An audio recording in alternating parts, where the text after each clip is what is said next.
Human Rights Barometer စီစဉ်နေပြန်လဲကြိုးဆိုပါတယ်ဒီတပတ်မှာတော့ကျွန်တော်တို့ဆွေးနွေးသွားမှာကပြစ်ခတ်ရက်စဲမှုကြီးညာတဲ့ကိစ္စအဲ့ဒီမှာစစ်ကောင်စီကဘယ်လောက်ထိလိုက်နာလဲပြီးတဲ့အခါကျရင်လူခွင့်ချိုးဖောက်မှုတွေရောဘယ်လိုတွေရှိနေပါသလဲဒါနဲ့ပတ်သက်ပြီးတော့မြို့သားညီညွတ်ရေးဆိုရရဲ့လူခွင့်ဆိုင်ရာပြည်ထောင်စုဝန်ကြီးဦးအောင်မျိုးမင်းကိုတွေ့ဆုံမေးမြန်းသွားမှာဖြစ်ပါတယ်မင်္ဂလာပါဝန်ကြီးခင်ဗျာမင်္ဂလာပါကိုစိန်မင်းစစ်ကောင်စီတပ်ကနိုင်ငံတော်ဝန်ပေါ့၃ပတ်ကြာပြစ်ခတ်ရက်စဲမယ်လို့ဧပြီလ2ရက်နေ့ညမှာကြေညာခဲ့တယ်အဲ့ဒီနောက်ပိုင်းကနေစပြီးဧပြီလ15ရက်နေ့အထိမှာလေကြောင်းတိုက်ခိုက်မှုလုပ်လို့လူ64ယောက်သေဆုံးတယ်83တန်ရတယ်လို့အမျိုးသားညီညွတ်ရေးဆိုရရဲ့ကြေညာတာတွေ့ရပါတယ်ခင်ဗျဒါနဲ့ပတ်သက်ပြီးတော့အသေးစိတ်ပြောပြနိုင်မလားခင်ဗျဟုတ်ကဲ့ကိုစိန်မင်းသူတို့ကတော့ကြေညာပါတယ်ဒါပေမဲ့ကြေညာပြီးတဲ့နောက်ပိုင်းမှာပြစ်ခတ်မှုတွေတိုက်ခိုက်မှုတွေတပ်ဖြတ်မှုတွေကမရပ်သေးပါဘူးခုနကိုစိန်မင်းပြောတဲ့ကိန်းဂဏန်းလေးကဒါဧပြီလအထိပဲပေါ့နော်ဒါပေမဲ့ကျွန်တော်တို့ပြန်ပြီးတော့သူတည်တနာလုပ်တဲ့ချိန်မှာဒီသူတို့ကြေညာခဲ့တဲ့ဧပြီ2ရက်နေ့ကနေဧပြီလကုန်အထိလေကြောင်းတိုက်ခိုက်မှုတွေကနေ့စဉ်နှီးပါအောင်ဖြစ်နေတာပါလေကြောင်းတိုက်ခိုက်မှုပေါင်းကျွန်တော်တို့ဒီဧပြီလကုန်အထိ249ချိန်တိတိအရတားပြည်သူတွေနေရာကိုတိုက်ခိုက်ခဲ့တယ်။အဲ့ဒီထဲမှာရလီတန်ကိုခံရတဲ့ဒေသတွေဖြစ်တဲ့မန္တလေးတိုင်းနဲ့စကိုင်းတိုင်းမှာဆိုလို့ရှိရင်အချိန်60ကျော်အထိတိုက်ခိုက်ခဲ့တာကိုကျွန်တော်တွေ့ရပါတယ်။ဒါကလူသားချင်းစာနာမှုအကူအညီတွေလုံအပ်နေတဲ့ငလျင်တန်ခံရတဲ့ဒေသတွေမှာတိုက်ခိုက်မှုတွေတွေ့ရတယ်။နောက်တစ်ခါဒါကြောင့်မလို့သေဆုံးမှုတွေကျွန်တော်တို့ပြန်ပြီးတွက်ကြည့်တဲ့အခါမှာရက်သားပြည်သူပေါင်း219ဦးဒီထဲမှာအမျိုးသမီးတွေလည်းပါဝင်တယ်ကလေးသူငယ်တွေလည်းပါဝင်တယ်သူတို့ကဒီလေကြောင်းတိုက်ခိုက်မှုကြောင့်ထိခိုက်သေးချေပျက်စီးခဲ့ရတွေ့ရပါတယ်။ကျွန်တော်ဒီနေရာမှာထူးခြားချက်ကဒီတိုက်ပွဲတွေဖြစ်တဲ့လို့တိုက်ခိုက်တာမဟုတ်ဘဲနဲ့အရက်သားပြည်သူတွေခိတ္တသွားလာပြီးတော့နားခုနေတဲ့ကားလမ်းဘေးကနေရာမျိုးတွေနောက်တစ်ခါသူတို့သွားလာပြီးတော့နော်ကျွန်တော်တို့ဈေးတွေဝယ်နေကြတဲ့ဈေးဆိုင်နေရာမျိုးတွေတော့ပုံမပြီးတော့စိုးရတာကတော့ငလျင်တန်ကြောင့်ခိတ္တယာယီခိုလုံနေရတဲ့စစ်ရှောင်စခန်းတွေဘုံကြီးကျောင်းတွေဒါအပြင်စာတင်ကျောင်းတွေဒါတွေကိုဥတီထားပြီးတော့တိုက်ခိုက်တာတွေတွေ့ရပါတယ်ကျွန်တော်တို့ဒီကာလအတွင်းမှာဆိုလို့ရှိရင်တော့ဘာသာရေးဆိုင်ရာအဆောက်အဦဘုံကြီးကျောင်းပေါင်းကျွန်တော်18ကျောင်းဒါတိုက်ခိုက်ခံရတာတွေ့ရပါတယ်အဲ့တော့အခုချက်ဒီလည်းဆက်ပြီးတော့ချိုးပေါက်မှုတွေတိုက်ခိုက်မှုတွေဆက်ရှိနေတော့မှာပဲတော့ဒီကိစ္စကိုကြည့်မယ်ဆိုရင်တော့ပါဇက်ကပြစ်ခတ်ရက်စဲပါတယ်တတိုင်းပြည်လုံးပြစ်ခတ်ရက်စဲပါတယ်လို့ကြီးညာပေမဲ့တကယ်တမ်းကျတော့တိုက်ခိုက်မှုတွေရှိနေတော့မယ်အထူးဖြင့်လေကြောင်းတိုက်ခိုက်မှုတွေအဲ့တိုက်ခိုက်မှုမှာအယက်သားပြည်သူတွေကိုဥတီထားပြီးတော့တိုက်ခိုက်မှုတွေဖြစ်တယ်ဆိုတဲ့သက်သေထောက်ထားတိုက်ခိုက်လို့ကျွန်တော်ရှိပါတယ်ဗျโอเคအဲ့ဒါဆိုရင်စစ်ကောင်စီကအပြစ်ခတ်ရက်စဲမှုကိုချိုးဖောက်တယ်လို့ဆိုတာဒီအဲ့ပြစ်ခတ်ရက်စဲမှုချိုးဖောက်တာလူခွင့်ချိုးဖောက်မှုရဲ့လို့ပြောလို့ရလားခင်ဗျကိုစိန်ဝင်းဒီမျိုးတိုက်ခိုက်တယ်ဆိုတာကျွန်တော်တို့ကြံမှာရေတနက်လေးနဲ့ရေပက်ပြီးတော့လောက်ကြတဲ့တိုက်ခိုက်မှုမဟုတ်တာကဲကိုပေါင်900ပေါင်1000ဒီဘုံကြီးတွေနဲ့ကျဲပြီးတော့တိုက်ခိုက်တာဖြစ်ပါတယ်အဲ့တော့အယက်သားပြည်သူတွေသေဆုံးပြီအမှန်တော့စစ်ပွဲတွေကာလအတွင်းမှာအယက်သားပြည်သူတွေနေရာမတိုက်ခိုက်ရဘူးဆိုတာပြည်ဝဆိုင်ရာလူသားချင်းစာနာမှုအကူအညီတွေတော့ဥပဒေမှာလည်းဖော်ပြထားတယ်ဒါတွေတိုက်ခိုက်ခြင်းကလည်းစစ်ပွဲဆိုင်ရာရာဇဝတ်မှုဖြစ်တယ်လို့ပြောထားတယ်အဲ့တော့ဒါမျိုးတိုက်ခိုက်ခြင်းကိုယ်တိုင်ကလူခွေချိုးပေါက်ဖို့ညောင်းနေပါတယ်နောက်တစ်ခါကျွန်တော်တို့တွေ့တဲ့အချိန်မှာဘာတွေတွေ့ရလဲခုနလိုရည်ရွယ်ချက်ရှိနေကိုတိုက်ခိုက်နေတာဒီနေရာမှာဒီလူတွေရှိနေတာတိတိနဲ့ကိုတိုက်ခိုက်တာတိုက်ခိုက်သိဆုံးမှုကလည်းကျွန်တော်တို့တချို့ရွာတွေဥပမာဧပြီလကျွန်တော်18ရက်နေ့တုန်းကဆိုလို့ကျွန်တော်ပိတ်ချင်းမြို့နယ်မှာရှိတဲ့ကျွန်တော်တို့လက်ကျကျေးရွာဆိုလို့ရှိရင်အဲ့ဒီမှာရှိတဲ့ဈေးဆိုင်ဝင်တိုက်တာဗျာတဲ့ကလေးတွေရောအမျိုးသားတွေမျိုးသမီးတွေကျွန်တော်တို့12ယောက်တိတိသေဆုံးခဲ့တယ်နောက်က19ရက်နေ့မှာပဲနောက်ထပ်အဲ့ဒီတပိတ်ချင်းမှာရှိတဲ့ကျွန်တော်ရေထက်ကျေးရွာမှာရှိတဲ့ဓာတ်ဆီဆိုင်ဒါဂျက်ဖိုက်တာနဲ့လာတိုက်တာဒါဆိုလို့ရှိရင်နောက်တဲ့လူပေါင်း30ကျော်သေဆုံးတဲ့ဟာမျိုးအဲ့တော့သမင်းသက်သက်ယူရပြီးတော့တိုက်ခိုက်နေတဲ့ပြည်ဟို I mean အရတားပြည်သူတွေရှိနေတဲ့နေရာတွေကိုဥတီထားတိုက်ခိုက်မှုဒီတက်ဆိုးတဲ့ရာဇဝတ်မှုမရှိဘူးပါလေအမှန်တော့ကာကွယ်ပေးရမယ်တိုက်ခိုက်အောင်ဆိုတဲ့ကိစ္စမျိုးဖြစ်နေတဲ့ကာလမှာဒါမျိုးလှုပ်ဆောင်ခြင်းကလူခွေးချိုးပေါင်းမြောက်တာပေါ့ဒါတွေမကဘဲနဲ့နိုင်ငံတကာရာဇဝတ်မှုမြောက်တာဒါမျိုးမြောက်ဖို့အတွက်ဒါတွေကရာဇဝတ်မှုကျူးလွန်တယ်လို့တော့ကျွန်တော်တို့ပြောလို့ရတယ်ဖြစ်ပါတယ်ဟုတ်ကဲ့ဒီပြစ်ခတ်ရက်စဲမှုချိုးဖောက်တာနဲ့ပတ်သက်ပြီးတော့ကျွန်တော်ဆက်ပြီးတော့မေးရရင်ဧပြီလ2ရက်နေ့ကနေဧပြီလ4ရက်နေ့အတွင်းမှာတဲ့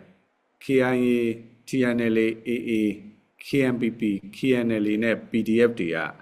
စစ်ကောင်စီအထိုင်ချတဲ့တပ်ဌာနချုပ်တွေတပ်စခန်းတွေကိုပြစ်ကတ်တိုက်ခိုက်ခဲ့တယ်လို့ဗိုလ်ချုပ်စော်မင်းထွန်းကဧပြီလ9ရက်နေ့မှာပြောခဲ့တယ်ခင်ဗျအဲ့တော့ဒါနဲ့ပတ်သက်ပြီးတော့ဗာမြန်ပြောချင်ပါလဲခင်ဗျဟုတ်ကဲ့ဒီကျွန်တော်တို့အပြစ်ခတ်ရစေးကိုဒီစတင်ကြီးညာတာကျွန်တော်တို့ NUG ကျွန်တော်တို့အစိုးရဘက်ကစတင်ကြီးညာတာပါကျွန်တော်တို့ဘာလို့ကြီးရွယ်လဲဆိုလို့ရှိရင်တော့လူသားချင်းစာနာမှုအကူအညီတွေကိုထိထိရောက်လင်းလင်းမြန်မြန်ပေးနိုင်ဖို့ဒုက္ခရောက်တဲ့သူတွေကိုကျွန်တော်တို့အကူအညီပေးနိုင်ဖို့ရည်ရွယ်ချက် humanitarian pause ဖြစ်ပါတယ်အဲ့တော့ကျွန်တော်တို့ဒီဟာကိုစတင်ပြီးတော့ပြည်သူမျက်နှာကိုကြည့်ပြီးတော့လူသားချင်းစာနာမှုအကူအညီတွေထိထိရောက်လုပ်နိုင်ဖို့ရည်ရွယ်ပြီးတော့လှုပ်ဆောင်တာပါကျွန်တော်ပြည်သူမျက်နှာကိုကြည့်တယ်ဒုက္ခရောက်နေတဲ့လူတွေကိုကူညီနိုင်မှုကြည့်တယ်ဒါပေမဲ့အကြမ်းဖက်စစ်တပ်ကနောက်ပိုင်းမှာဒါကိုလိုက်လာလှုပ်ဆောင်လာတယ်လှုပ်ဆောင်လာမကဘဲနဲ့ကျွန်တော်တို့ဘက်ကဒီလှုပ်ထားတဲ့ဂရိတိုင်းမဟုတ်ဘဲနဲ့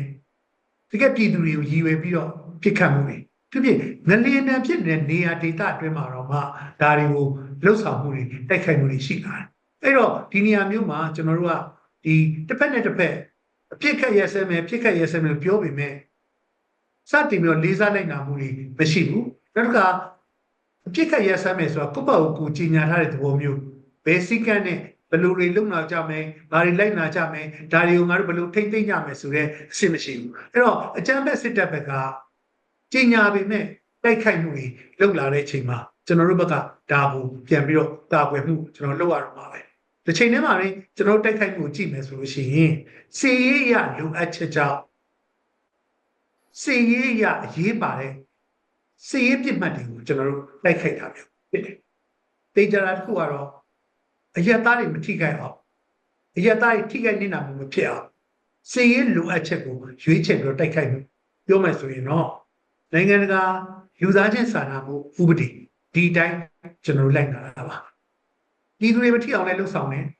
စီရေးရလိုအပ်ချက်တိုင်းကျွန်တော်တို့လှုပ်ဆောင်တယ်တစ်ဖက်မှာအကြမ်းဖက်စစ်တပ်ကတော့တကယ်ကိုဒုက္ခရောက်နေတဲ့နေရာပြည်သူတွေကိုတိကြိုက်ပါစေအယက်သားစစ်သားအယက်ဖက်ပြစ်မှတ်စစ်သားစစ်ဒီစစ်ဖက်ပြစ်မှတ်ဘာမှမခွဲကြမနဲ့ဒီလိုမျိုးလှုပ်ဆောင်တဲ့ဟာတွေတော့ကွာပါတယ်အဲဒီတော့ကျုပ်ပေါက်မှုဘယ်သူစပြီးတော့လုပ်လဲဒါနဲ့ပတ်သက်ပြီးတော့ကျွန်တော်တို့လေးစားမှုမရှိအောင်ဘယ်သူကစတင်ပြီးတော့လှုပ်ဆောင်လဲဒါကိုကျွန်တော်တို့အဖြေရှာကြည့်ရင်ဘယ်သူကအာဝန်ရှိတယ်ဆိုတာထင်ရှားပါလိမ့်မယ်ဟုတ်ကဲ့ဒီပြစ်ခတ်ရက်စဲမှုနဲ့ပတ်သက်ပြီးတော့ဒီညီနောင်၃ပေါ်อ่ะပေါ့ဒီနောက်ပိုင်းညီနောင်ပေါ့လေညီနောင်၃ပေါ်อ่ะမေလ1ရက်နေ့ကနေပြီးတော့လကုံထိပြစ်ခတ်ရက်စဲမှုကိုတလထပ်တိုးမယ်လို့ကြေညာခဲ့တာတွေ့ရပါတယ်ခင်ဗျအန်ယူဂျီဘက်ကရောဒီလိုမျိုးထပ်တိုးဖို့ထပ်လုပ်ဖို့ပေါ့လေစဉ်းစားထားချက်တွေရောရှိပါလားခင်ဗျကျွန်တော်တို့ဘက်ကစတင်ပြီးတော့ပြည်သူအကျိုးကိုပြောခိုးပြီးလူသားချင်းစာနာမှုအကူအညီလှုပ်ဆောင်မှုအတွက်အပြစ်ခတ်စခဲ့တာပါဒါပေမဲ့ဒါအောင်မလေးစားတဲ့ဟာကအကြမ်းဖက်စစ်တပ်အဲ့အတွက်ကျွန်တော်တို့အနေနဲ့ဒီလိုမျိုးကာလအတွင်းမှာဒါကိုကျွန်တော်တို့ကိုယ့်ဘက်ကကြည့်ပဲတစ်ဖက်သက်ရက်နေလို့တော့လွယ်မှာမဟုတ်ဘာကြောင့်လဲဆိုတော့ဒီဘက်မှာရက်နေပြီးတော့အကြမ်းဖက်ဘက်ကစစ်တပ်ဘက်ကဆက်ပြီးတော့လှုပ်ဆောင်နေကျွန်တော်တို့ပြည်သူတွေကထပ်ပြီးတော့ဒုက္ခရောက်နေမှာပဲအဲ့တော့တကယ်လို့ထပ်ပြီးတော့လူသားချင်းစာနာတဲ့အကူအညီပေးဖို့အတွက်လိုအပ်တယ်လှုပ်ဆောင်လို့ကျွန်တော်တို့စင်နေဒါပေမဲ့ဒီပုံစံနဲ့တော့ကျွန်တော်လုပ်လို့မရဘူး။ဘာကြောင့်လဲဆိုတော့ကျွန်တော်တို့ဘက်ကဘယ်လောက်ထိစိတ်ရင်းစေတနာရှိဒီအကြမ်းဖက်စစ်အုပ်စုဘက်ကဒါတွေမလေးစားဘဲနဲ့လှုပ်ဆောင်နေများကာလပတ်လုံးကျွန်တော်တို့ဘာမှထိရောက်လို့မဟုတ်။ဒါကြောင့်မလို့ကျွန်တော်တို့ဒီအပြစ်ခတ်ရစရေးဆိုတာစိတ်ရင်းစေတနာမှန်မှုလိုအပ်တယ်။တစ်ချိန်တည်းမှာလည်း တစ်ဖက်နဲ့တစ်ဖက်ပြန်လည်ဘာတွေကိုကျွန်တော်တို့လေးစားရမလဲဘာတွေကိုလိုက်နာကြမလဲဆိုတော့ bilateral agreement ရှိဖို့လိုအပ်တယ်ဒီလိုမျိုးတယောက်တစ်ဖက်ပုတ်ပေါလိုသလိုဒိတ်ပဲဖွင့်ပြီးတော့လိုသလိုကြီးညာနေလို့မရဘူးအဲ့ဒီလိုသဘောတူညီချက်ရှိပြီးတော့ဒါကိုလည်းလေးစားပါမယ်ဆိုတော့စောင့်ကြည့်တဲ့ international monitoring mechanism တို့ဒါစောင့်ကြည့်ရန်ရရှိမှ ceasefire ဆိုတာကျွန်တော်တို့ဒါအဆင်ပြေမှာပါမှန်ကန်ပါပါဂတိတည်ပြီးတော့ကျွန်တော်တို့အကျိုးရှိမှာပါအဲ့လိုကာလမရှိမများကာလပတ်လုံးကျွန်တော်တို့ဒါတွေကိုဘယ်လောက်ထိပဲဟိုဘက်က ceasefire ပြောဒီဘက်က ceasefire ပြောပြည်သူတွေအကျိုးမရှိဘူးဗျာလူသားချင်းစာနာမှုအကူအညီတွေလည်းမြေပြင်မှာပိတ်ပင်နေတဲ့ကာလစစ်ပရိုတိုက်ခိုက်နေတဲ့ကာလအတွင်းမှာလူသားချင်းစာနာမှုအကူအညီတွေအပြစ်ခတ်ရစဲရေးလှုပ်ဆောင်မှုတွေကတော့ကျွန်တော်တို့ရည်ရွယ်ချက်ကောင်းနေမယ်လက်တွေ့မဖြစ်နိုင်တဲ့အခြေအနေမျိုးဖြစ်နေဦးမှာပါပဲဟုတ်ကဲ့ဆက်ဆက်မေကွန်တစ်ခုမေးချင်ပါတယ်ဧပြီလ10ရက်နေ့ကအင်းတော်မျိုးသိန်းတိုက်ပွဲမှာဖမ်းမိတဲ့တမ89ကတမမှုဗိုလ်မှူးချုပ်အောင်သက်ဦးနဲ့စစ်ကောင်စီတပ်သား160ကိုဘယ်လိုရေးယူဆောင်ရွက်မှုမျိုးတွေဖြစ်လာနိုင်လဲခင်ဗျကဲပထမဦးဆုံးကတော့ဖမ်းဆီးရပြီးတဲ့စစ်တုံးမှန်တွေဖြစ်တဲ့အတွက်ကြောင့်မလို့လိုအပ်တဲ့စစ်ဆေးမေးမြန်းမှုတွေကျွန်တော်တို့လှုပ်ဆောင်တယ်ဒါတွေမကဘူးသူတို့ကနိုင်ငံတကာလူသားချင်းစာနာမှုဥပဒေအရလူသားဆန်စွာကျွန်တော်တို့ကြေးမွေးပြီးတော့ဒါကျွန်တော်တို့ဆက်ဆံပြုမှုထားပါတယ်ဒါကိုတော့ကျွန်တော်တို့ပြောနိုင်တယ်တစ်ချိန်တည်းမှာလည်းခုနလိုပြောထားသလိုစစ်ဆေးမှုတွေကျွန်တော်တို့လှုပ်ဆောင်တယ်အဲ့တော့တချို့နေရာတွေမှာ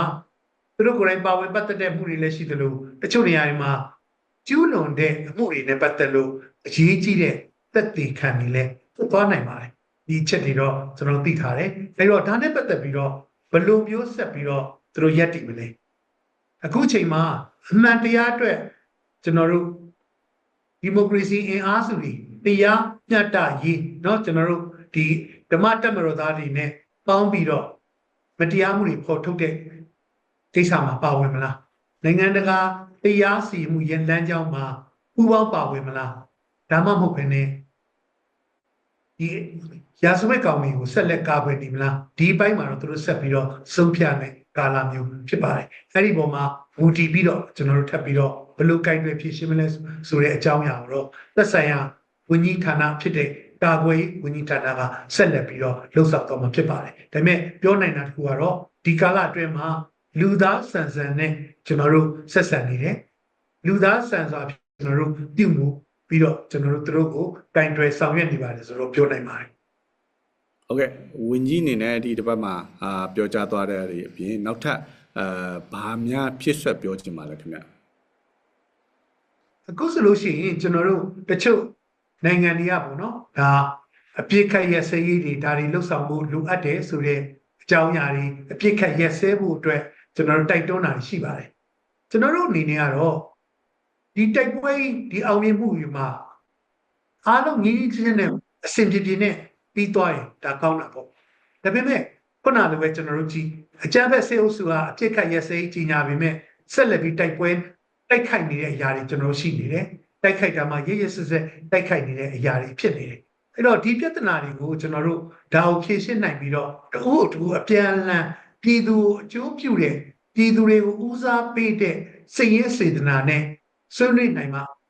မှန်ကန်တဲ့ဒီအဖြစ်ခက်ရစဲမှုတွေကျွန်တော်စဉ်းစားနိုင်ပါပါတစ်ဖက်မှာတက်ဖြစ်ပြီးတော့အတင်းကျပ်ကြီးတွေးဆုံကြပါဆွေးနွေးကြပါဆိုတဲ့ပုံစံမျိုးနဲ့တော့ဘလို့မှလုပ်လို့ရမှာမဟုတ်ပါဘူးအဲ့တော့ကျွန်တော်တို့ဘက်ကပြည်သူတွေကျိုးအတွက်အမြဲတမ်းကျွန်တော်ရှိနေတယ်ပြည်သူတွေအတွက်အမြဲတမ်းထည့်သွင်းစဉ်းစားနေတယ်ဒါပေမဲ့အတင်းကျပ်ကြီးဒီလိုမျိုးမဖြစ်နိုင်တဲ့ကာလ